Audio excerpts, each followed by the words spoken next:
Halo teman-teman, selamat datang di channel Sinoman. Pada video kali ini aku akan menjelaskan dasar pemrograman Python yang adalah bagian keempat.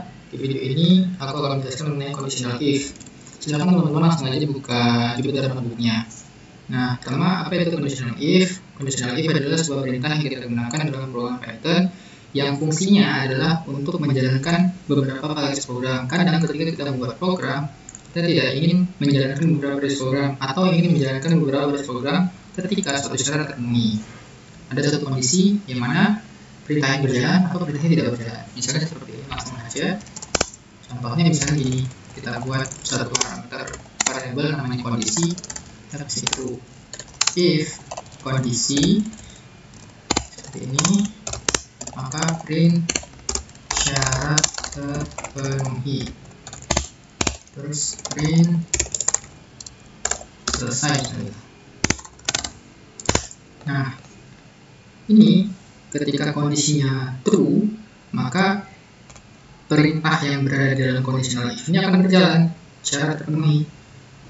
Jadi syaratnya adalah perintah di sini akan berjalan ketika if-nya itu true.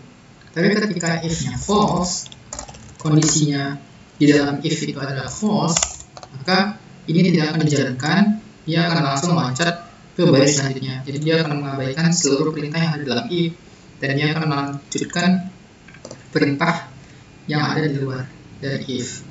Nah, syaratnya di dalam if itu harus data bertipe boolean yang nilainya true or false. Nah, tapi kan dia harus true and false. Kan caranya kalau kita mau mendapatkan true and false nggak harus kita tulis true atau false. Jadi kita bisa juga buat misalnya seperti ini, nilai saya buat 3 misalnya. Nilai lebih besar daripada 0. Nilai itu kan 3 ya. Kalau kita print, hasilnya akan menghasilkan sebuah data tipe boolean juga.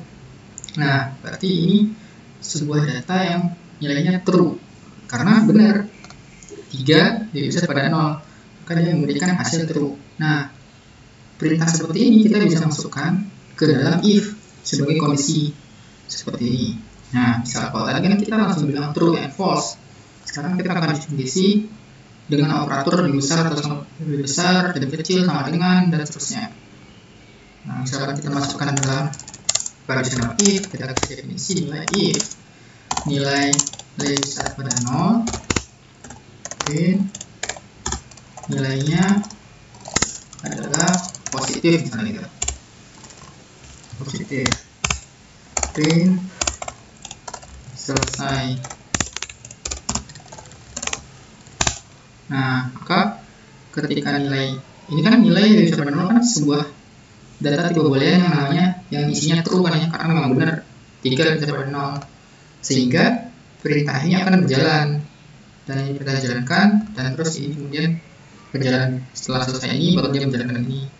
Kalau kita ganti dia min 1, nah ini tidak terpenuhi kondisinya, maka ini akan diabaikan, langsung loncat ke sini seperti itu. Tapi kita juga bisa buat if dalam jumlah yang lebih dari 1, misalnya nilai lebih kecil daripada 0, print nilainya adalah negatif. Jadi kalau kita buat kayak gini, nah kita buat kayak gini, ada dua if-nya, kita definisi nilainya min 1. Ketika min 1, berarti kan ini tidak terpenuhi. Yang terpenuhi itu hanya ini doang, nah ini aja. Maka yang dijalankan adalah ini, dan setelah dijalankan ini dijalankan. Sementara yang ini diabaikan karena dia tidak memenuhi syarat. Jadi kalau kita masukin misalnya 2, nah ini dijalankan, sementara yang perintah di dalam if yang ini tidak dijalankan gitu. Nah, kalau kita masukin 0, nah dia tidak akan berjalan karena tidak ada yang memenuhi kondisi kedua ini. Jadi dia tidak akan menjalankan perintah di dalam if nilai besar pada 0 atau if y besar pada 0 gitu. Nah, selanjutnya kita juga bisa buat perintah conditional lebih daripada 1. Maksudnya daripada dalam satu if ini, dalam if itu kita bisa buat lebih dari satu kondisi. Misalnya ini, kita bisa lagi definisikan nilai sama dengan 5, terus if nilai besar pada 0 dan nilai lebih kecil daripada 10, print misalnya syarat terpenuhi, print selesai. Nah, ini kan ada syarat nih, kita bisa menuliskan kayak ini. Kita bisa membuat suatu syarat lebih dari satu. Jadi ada syarat nilainya harus lebih besar dari 0 dan juga harus lebih kecil dari 10. Jadi kalau kita punya nilainya di antara 0 dan 10, maka ini akan berjalan. Tapi kalau dia lebih di luar ini, dia nggak berjalan. Misalnya ini karena ada 5 jalan, maka kan syarat terpenuhi. Tapi kalau misalnya kita kasih misalnya 15, nah ini nggak berjalan, dia nggak akan berjalan nih, karena nilai kita harus memenuhi di bawah 10 n.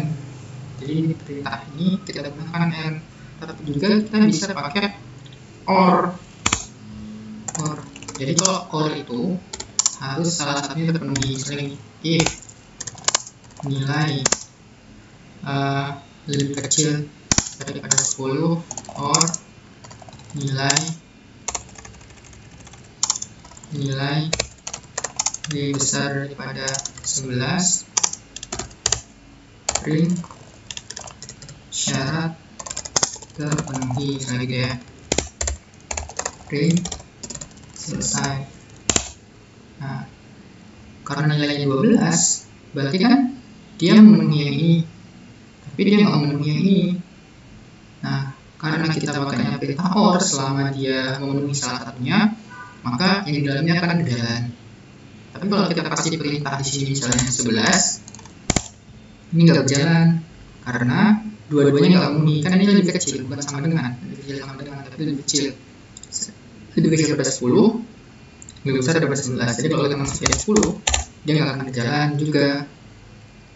Nah, or itu mensyaratkan ketika salah satu kondisinya terpenuhi, maka printnya akan berjalan. Nah, sementara kalau n, ketika dia harus akan berjalan ketika dua kondisinya terpenuhi. Kalau salah satunya tidak terpenuhi, maka dia tidak akan berjalan. Jadi, misalnya nih, kalau kita ganti n ya, misalnya, terus kita ganti 12. Nah, dia nggak akan berjalan karena dia cuma memenuhi nilai 12 ini cuma memenuhi yang ini, tapi dia nggak memenuhi yang ini. Jadi perintah ini tidak akan berjalan. Gitu. Tapi kalau ketika tadi or, maka dia akan berjalan. Gitu. Nah, itu. Kemudian ada perintah namanya elif. Jadi selain kita pakai if, kita juga bisa pakai elif. Misalnya ini kita pakai aja ya. Nanti misalnya nilai lebih kecil daripada 10, print if nilai lebih besar daripada 10, print syarat 2 terpenuhi. Nah, jadi kita bisa ketika if 1, if 2, ada 2 syarat. Nah, kita bisa menggunakan kedua kondisi ini. Jadi ketika kalau kita pakai elif, ketika ini sudah terpenuhi, maka perintah ini dia nggak bakal ngecek lagi. Beda sama kalau kita pakai kayak ini tadi, kayak if. Nah, if ini ketika ini sudah berjalan, kemudian dia bakal ngecek di sini lagi. Nah, dia akan cek lagi, kalau ini terpenuhi dia akan jalan. Tapi kalau kita pakai elif, ketika ini sudah berjalan, maka dia nggak bakal ngecek di sini lagi. Dia langsung ngabain terus loncat ke sini. Itu sebenarnya sama aja dengan yang ini, mirip, cuman ini secara komputasi lebih ringan karena ketika dia sudah selesai ngecek ini, dia nggak dan ini terpenuhi, maka dia nggak bakal ngecek ini. Tapi ketika ini syaratnya tidak terpenuhi, artinya false, maka dia baru ngecek sini. Gitu. Nah, itu elif. Terus kemudian ada else itu adalah selain misalnya kita punya variabel nilainya 13, terus if nilai dibesar pada 0, print misalnya nilainya positif, print selesai. Else print nilainya tidak positif, print selesai. Nah, karena 13 itu memenuhi ini, maka ini akan berjalan, sementara ini tidak berjalan.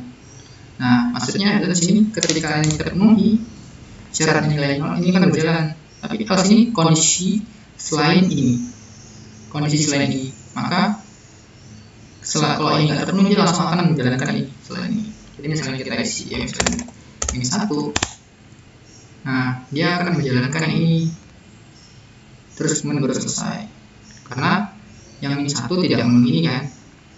Nah, atau kita juga bisa buat if nilai lebih kecil pada 0, misalnya gitu, print nilainya negatif. Nah, kalau udah kayak gini, ketika min 1 dia akan menjalankan ini karena ada syaratnya. Sementara yang else ini kondisi selain ini dan selain ini. Nah, ketika kondisinya selain ini, maka dia akan menjalankan else. Jadi kalau kita masukin 2, dia akan menjalankan ini. Kalau kita masukin min 2, dia akan menjalankan yang ini ya. Tapi kalau kita masukin 0, dia jalan yang mana? Dia jalan yang ini, karena 0 itu di luar kedua syarat dari ini gitu. Jadi kita bisa pakai perintah else untuk menyatakan kondisi selain syarat yang kita definisikan sebelumnya. Nah, gitu. Nah, kurang lebih gitu mengenai conditional is if. Nah, selanjutnya coba kita lakukan menggunakan perintah if dengan data yang banyak dan menggabungkannya dengan perintah for. Karena kan sebelumnya dalam video sebelumnya kita sudah belajar menggunakan perintah for atau iterasi. Nah, gimana caranya kita memasukkan perintah if else ini ke dalam perintah for. Ketika kita melakukan iterasi, ada kondisi yang seni, maka dia akan berjalan.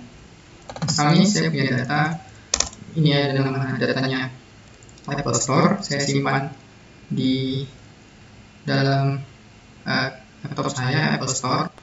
Ini saya baca dengan menggunakan modul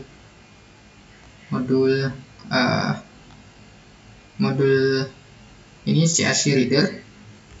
Ya, teman-teman bisa langsung ikutin aja, nggak apa-apa diikutin perintah ini. Yang penting dapat datanya apa isinya. Nah, kalau kita baca datanya isinya adalah ini, banyak sekali isinya ya, banyak sekali ini isinya list data list yang teman-teman sudah pernah belajar di video sebelumnya mengenai tipe data list ya. Di kolom 0 itu baris pertama ini adalah nama kolom, jadi baris ke-1 itu kosong, kedua ID, ketiga track name, ukuran, currency, price, dan seterusnya. Terus kalau di urutan ke-1 itu ini ada ID, terus track name-nya tadi, nama aplikasinya, harganya, dan seterusnya. Ini tipe aplikasi gitu. Nah, sekarang kita mau pakai perintah for loop kemarin untuk melakukan iterasi, dan nanti kita gunakan perintah if di dalam perintah for loop. Misalnya gini, for element in data print element gitu ya. Print element, kita misalnya mau nge-print elemen urutan kedua deh, ini. Nah, urutan kedua kan nama aplikasi ya.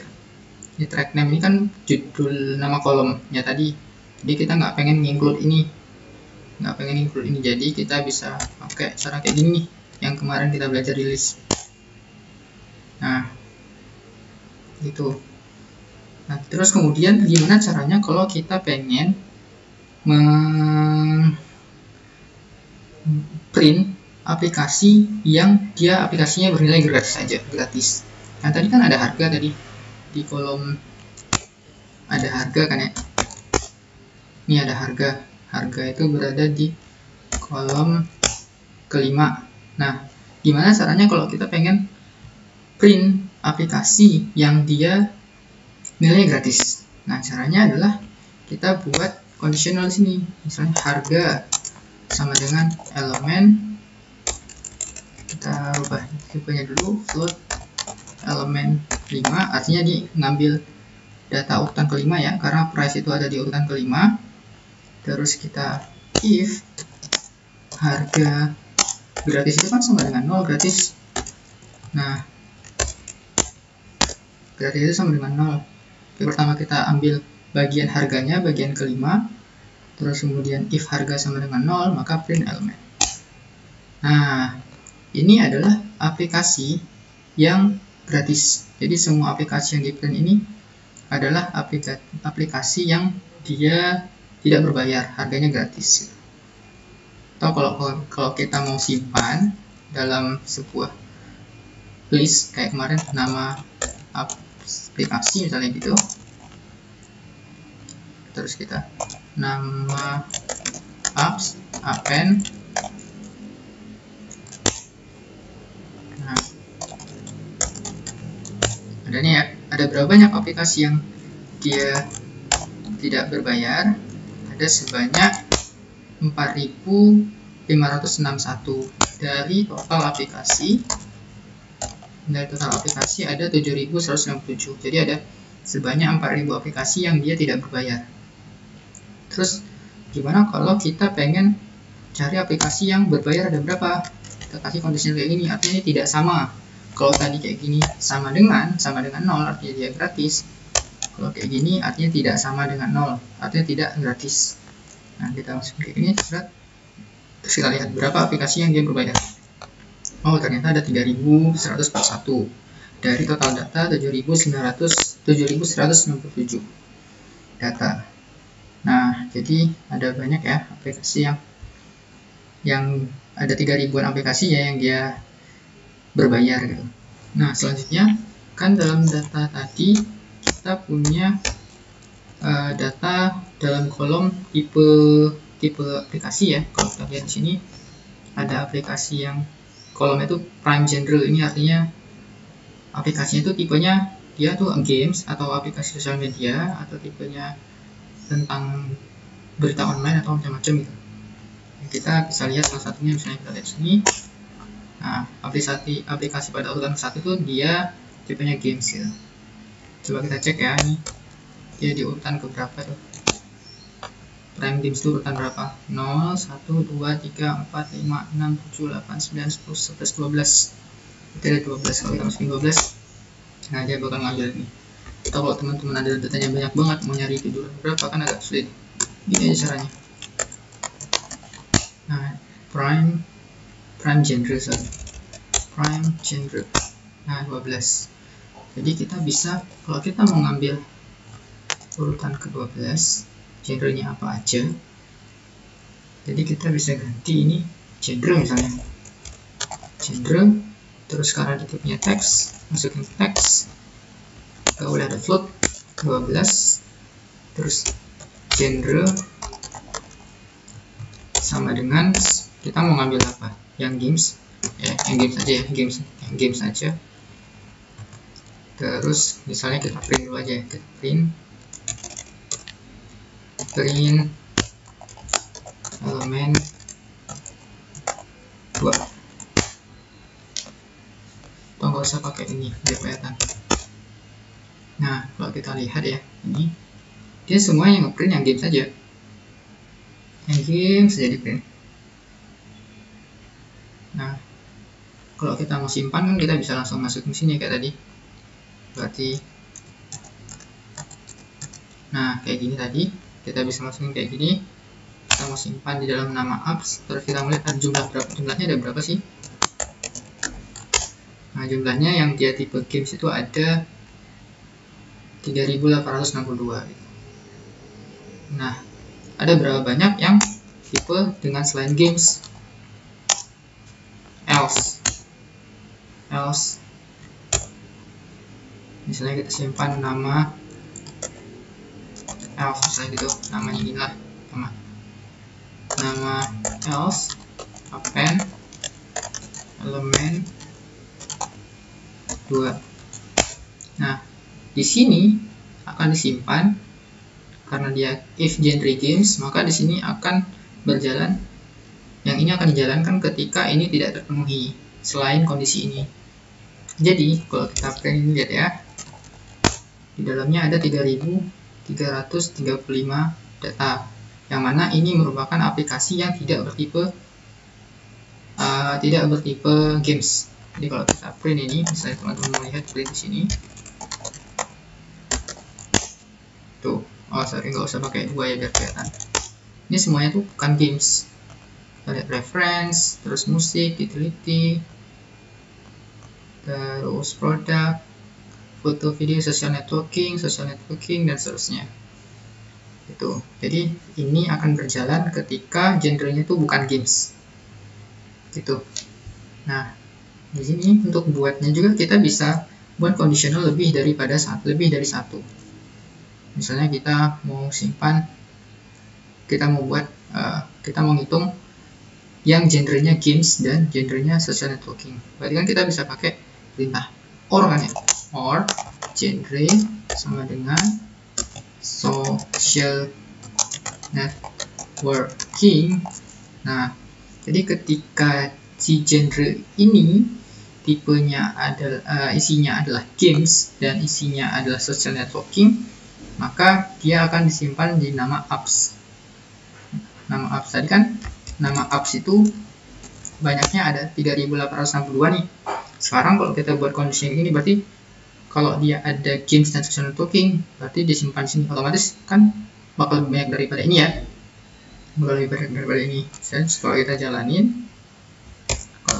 dihapus saja. Yang awalnya 3862 sekarang jadi 4000, karena yang tipe social networking dimasukin ke nama apps gitu. Dan selainnya di sini, selain nama apps dan nama else, maka disimpan di sini selain social networking dan games. Nah gitu. Jadi kita bisa pakai if dan if else ini untuk menjalankan perintah di sini. Jadi ketika genrenya bernilai games, ini dijalanin. Ketika genrenya bernilai social networking, ini dijalanin. Tapi ini nggak dijalanin. Ketika genrenya bukan bernilai games dan atau bukan bernilai social network, dia akan menjalankan perintah di dalam nama else gitu. Nah, selanjutnya kita juga bisa ngasih kondisi lebih daripada 2, sampai 3 sampai 10 gitu, banyak bisa. Misalnya gini, ini kan ini games dan social network aja nih. Sekarang selanjutnya gimana kalau kita mau ngitung jumlah aplikasi games dan social network yang dia gratis? Kan kita belum masukin syarat gratis di sini. Jadi semua aplikasi yang dia gratis dan yang tidak gratis dimasukin dalam nama apps ini. Nah, sekarang gimana caranya kita mau ngambil yang gratis aja gitu. Yang gratis aja. Kita bisa copy aja nih ya. Copy sini. Terus tadi kan harga itu ada di urutan kelima ya. Elemen. Urutan kelima kan kayak yang tadi di atas. Ini harus float. Karena dia tipe numbers. Nah, kita kasih syarat ketika genre games atau social networking dan harga sama dengan 0, maka simpan di sini. Simpan si nama aplikasi di dalam nama apps. Jadi kalau dia aplikasinya gratis, dia akan di print. Misalnya kalau kita print aja ya. Kita print di sini, kita lihat elemen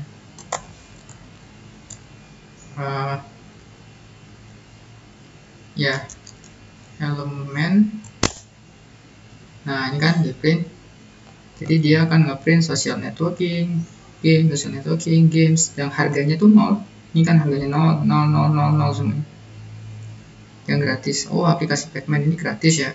aplikasi Blackjack ini gratis, LinkedIn gratis, Facebook gratis. Kalau kita pengen dia yang tidak gratis, tinggal kasih tanda kayak gini, jalanin. Nah, ini dia akan munculin semua aplikasi yang harganya tidak gratis, yang harganya bukan 0, dan disimpan di dalam variabel namanya nama apps. Jadi kita bisa buat kondisi lebih dari